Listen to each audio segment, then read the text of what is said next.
चलिए सबसे पहले बात करेंगे होली की, जो कि कोरोना की वजह से इस बार कुछ फीकी रही। रियासत भर में चंद एक मुकामात पर होली का त्यौहार जोश व खरोश से जरूर मनाया गया। कई मुकामात पर लोगों ने अपने घरों में ही अपने अहले खाना के साथ होली का त्यौहार मनाया। रियासत में कोरोना की बढ़ती वबा के पेश नज़र हुकूमत ने भी लोगों को चौकस रहने का मशवरा दिया है। साथ ही हुकूमत की गाइडलाइन के मुताबिक होली त्यौहार मनाने की लगातार अपीलें भी की जाती हैं।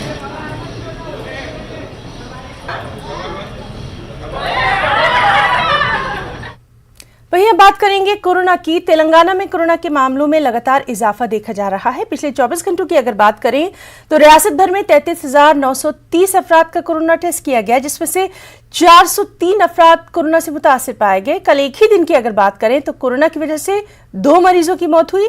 रियासत में कोरोना से मुतासरा मरीजों की कुल तादाद 3,06,742 हो गई है। फिलवक्त रियासत भर में 4,583 एक्टिव मामले हैं, जिनमें 1,815 अफराद होम क्वारंटीन हैं।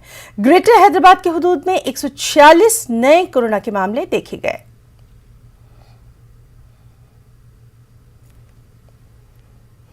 और एक अच्छी खबर भी, टीआरएस एमएलसी के कविता ने आज कोरोना का टीका लिया।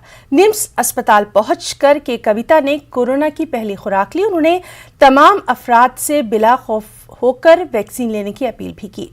रियासती वजीर वेमुला प्रशांत रेड्डी और उनकी अहलिया ने भी आज कोरोना वैक्सीन ली। निम्स अस्पताल पहुंचकर रियासती वजीर ने कोरोना की ये पहली खुराक ली। रियासती वजीर ने आवाम से चौकस रहने की भी अपील की। साथ ही कहा कि रियासत में कोरोना की वबा दिन ब दिन बढ़ती जा रही है, ऐसे में एहतियात लाजमी है।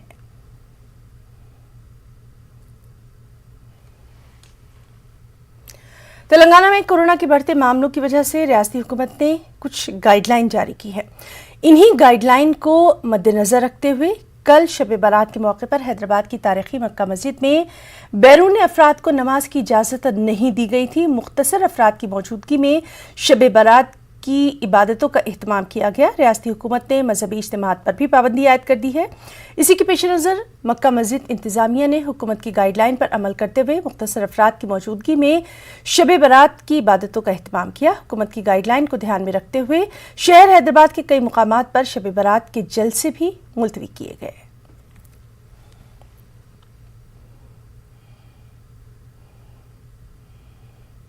और अब सियासत की दुनिया से बेहद अहम खबर। टीआरएस पार्टी ने जिला नलगुंडा के नागार्जुन सागर असेंबली हलके के लिए पार्टी उम्मीदवार का ऐलान किया।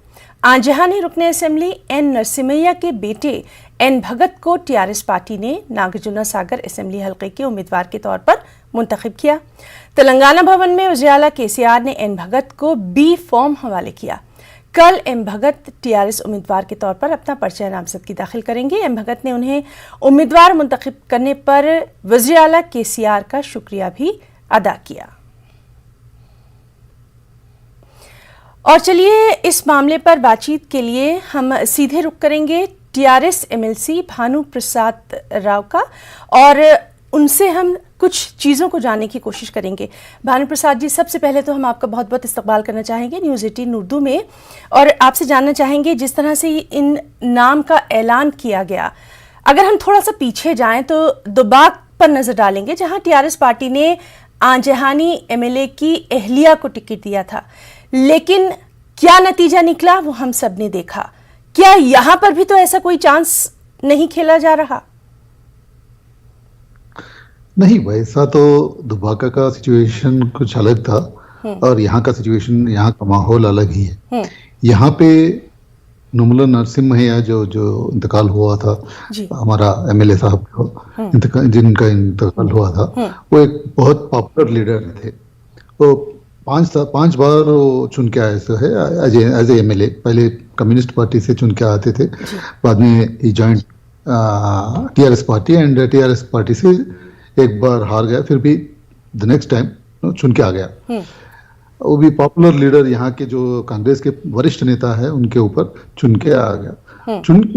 एक बार लोग उनको चुनने के बाद जो है ही वाज, जब हार गया था तब भी लोगों के बीच में था, जब जीत गया तो लोगों के बीच में था। वैसा एक नेता के जो है नुमल नरसिम्हा जी के बारे में किसी को आप नागार्जुन सागर में किसी को भी पूछिए, उनके बारे में नेगेटिव बोलने का सवाल ही पैदा नहीं होता। ऐसा लीडर है नोमल नरसिम्हा। नोमल नरसिम्हा जी जो है एक लोगों के दिल में अपने लिए एक जगह कायम कर लिए सो है। भानु प्रसाद जी, उस बात से इनकार नहीं किया जा रहा कि लोगों के दिलों में जगह है और बहुत मकबूल शख्सियत वो रहे हैं, लेकिन यहाँ पर दूसरी पार्टियां भी ये बात करती रही हैं कि आखिर खानदानी सियासत कब तक। जी, खानदानी सियासत का मतलब ये होता है कि कोई अगर आदमी इनडायरेक्ट तरीके से अगर पॉलिटिक्स में आए तब खानदानी का जो है वो क्वेश्चन उभर कर सामने आ जाए। मगर ये कोई भी खानदान में से कोई अगर नेता पब्लिक में से चुन के आते हैं तो उसमें कोई मतलब ही नहीं है ये आवाज उठाने जी, का। बिल्कुल। अगर नहीं चुनती है अवाम इनको, जनता इनको, बीजेपी और कांग्रेस ने भी अपनी जीत के दावे किए हैं, तो कहीं ना कहीं टीआरएस को इसका खमियाजा भुगतना पड़ेगा, ये बात मानते हैं आप? कांग्रेस पार्टी कैसे फैमिली पॉलिटिक्स के बारे में बात कर सकते हैं जबकि कांग्रेस पार्टी ही चलते हैं वो फैमिली पॉलिटिक्स के ऊपर। कांग्रेस पार्टी यहाँ पे हमारे को कंपटीशन है सिर्फ कांग्रेस पार्टी से। यहाँ का नागार्जुन सागर में बीजेपी पार्टी का तो अभी तक कोई कैंडिडेट को ढूंढने में ही वो लोग लगा हो रहे हैं, मगर अभी तक कोई कैंडिडेट ही नहीं मिल रहे। और पिछले इलेक्शन में भी वो लोगों को कितना वोट मिले वो आप जानते जी। तो यहाँ पे बीजेपी से तो हमारा कंपटीशन है ही नहीं, कांग्रेस से ही हमारा कंपटीशन है। जब कांग्रेस से कंपटीशन है तो कांग्रेस तो ये फैमिली पॉलिटिक्स के बारे में बात करने के उनका कोई अहमियत ही नहीं रखता। वो अगर कांग्रेस पार्टी वो बात करना शुरू करे तो।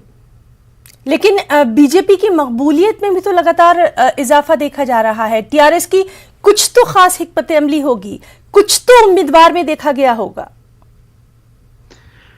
उम्मीदवार एक पढ़ा लिखा आदमी है। हमारे जो ये उम्मीदवार है वो पढ़ा लिखा है, एक नौजवान है। एक नौजवान होने के नाते वहाँ पे he is involve in the local politics from his father's time. वो उनके वो एक युवा नेता है और हमारे को तो पूरा भरोसा है कि नागार्जुन सागर कॉन्स्टिट्यूएंसी में हमारा जो कैंडिडेट है नोमला भगत वो बहुत भारी मेजॉरिटी से चुन के आएगा। चलिए ठीक है, आपको पूरा भरोसा है और आने वाला वक्त क्या कहेगा उस पर भी लगातार नज़र बनी रहेगी। ये भी आपसे जानना चाहेंगे कि क्या सीएम जो हैं केसीआर साहब, क्या वो भी किसी इंतखाबी मुहिम में या इसके लिए जाएंगे, वहाँ पर किसी तरह से वो हिस्सा लेंगे? क्योंकि हमने देखा कि खुद वो काफ़ी इंटरेस्ट ले रहे हैं यहाँ। जी, अभी तक तो सीएम साहब का जो मीटिंग का जो है प्लेस नहीं हुआ सा है, मगर हमारे जो वरिष्ठ नेता कुछ जाएंगे, वहाँ के जो मिनिस्टर्स है, वहाँ के जो लोग हैं वो तो they are already on the ground, we are working out on the ground.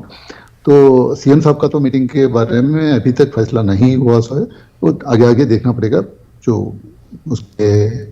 जी बिल्कुल, तो लगातार हमारी भी नजर इस बेहद अहम इलेक्शन पर रहेगी और आपका बहुत बहुत शुक्रिया हम अदा करना चाहेंगे न्यूज़ 18 उर्दू के लिए अपना कीमती वक्त देने के लिए। तो नाज़रीन, ये थे हमारे साथ टीआरएस एमएलसी भानु प्रसाद राव जो कि तमाम तर बातचीत कर रहे थे और जिस तरह से हम आपको बता रहे हैं कि लगातार यहाँ पर इंतखाबी सीट क्या कुछ नतीजा लेकर आती है उससे भी हम आपको रूबरू करवाएंगे। एक और अहम खबर, तेलुगु देशम पार्टी आज अपनी 40वीं यौम तासीस मना रही है।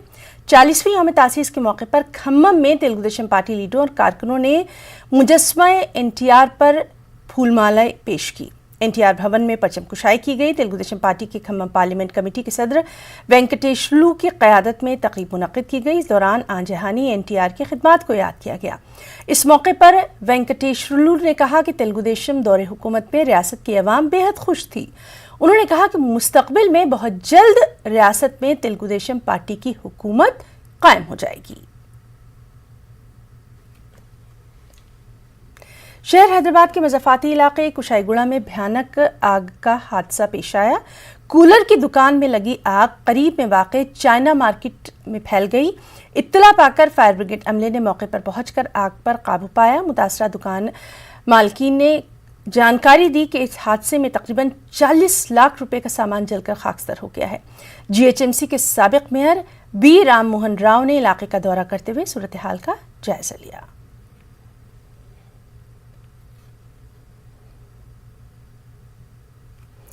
जिला आदिलाबाद के भीमपुर मंडल में तामीरी मुकाम पर आग भड़क उठी, जिसकी वजह से एक शख्स झुलस गया। तफसीलात के मुताबिक भीमपुर मंडल में मध्य प्रदेश, उत्तर प्रदेश और महाराष्ट्र के कई मजदूर तामीराती कामों की गर्ज से आरजी कैंपों में रहते थे। पकवान गैस सिलेंडर फट पड़ने की वजह से यह हादसा पेश आया। इसकी जद में आए सुखलाल की मौके पर ही मौत हो गई। बड़े पैमाने पर माली नुकसान भी हुआ, कई गाड़ियां भी जलकर खाकस्तर हो गई। वक्त है एक ब्रेक का।